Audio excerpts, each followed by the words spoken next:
Les amis, j'aimerais parler d'un joueur autour duquel je n'ai jamais vraiment réussi à avoir d'avis précis. C'est Antonio Rudiger. Pour certains, c'est un bourrin nerveux qui ne sait pas se servir de ses pieds. Pour d'autres, c'est une référence mondiale à son poste. Et comme pour tous les débats, il faudrait apporter un peu de nuance. Alors Antonio Rudiger, à la base, c'est un joueur qui n'était pas du tout destiné à connaître ce destin. À la base, c'est un joueur de système qui est un bon défenseur du championnat italien dans un premier temps avec la Roma et du championnat anglais dans un second temps avec Chelsea. Ce qui a constitué le tournant dans la carrière de l'international allemand, c'est l'arrivée de Thomas Tuchel sur le banc de Chelsea lors de la saison de 2020-2021. À la base, Rudiger était blacklisté par l'ancien coach Frank Lampard et l'arrivée de son compatriote Thomas Tuchel a tout changé puisque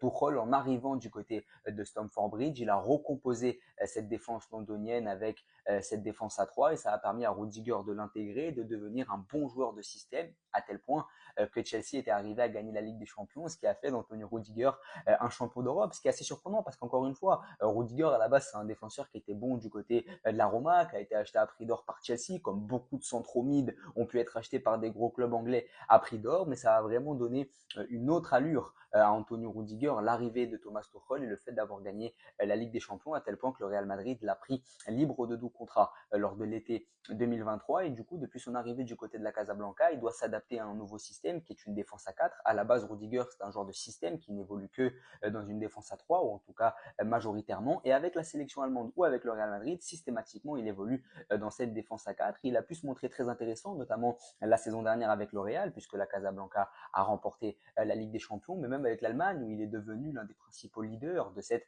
arrière-garde de la Nationalmannschaft. Alors, mon avis sur Antonio Rudiger, c'est que c'est un défenseur de classe mondiale, c'est devenu une référence à son poste, mais il a des limites au niveau de la nervosité, de l'attitude et aussi des limites techniques qui vont l'empêcher, selon moi, de s'éterniser du côté du Real Madrid parce que je pense qu'à terme, le Real ne pourra pas avoir un joueur avec autant de limites techniques, d'autant plus que Rudiger, c'est quand même le principal leader de cette charnière centrale du Real qui est amputé de nombreux éléments cette saison et on l'a vu, on les a vus les limites de cette charnière Rudiger-Asensio, c'est que c'est deux joueurs qui sont pas très à l'aise avec le ballon et ça peut se payer cash, on l'a vu en Ligue des Champions notamment, donc voilà, selon moi Rudiger c'est un joueur qui a beaucoup trop de limites techniques, beaucoup trop de limites de tempérament et ça va l'empêcher de s'éterniser du côté du Real, même si en termes d'agressivité, en termes de marquage individuel, on l'avait vu avec Erling Haaland en Ligue des Champions, ça reste un joueur de très haut niveau qui est devenu une référence mondiale.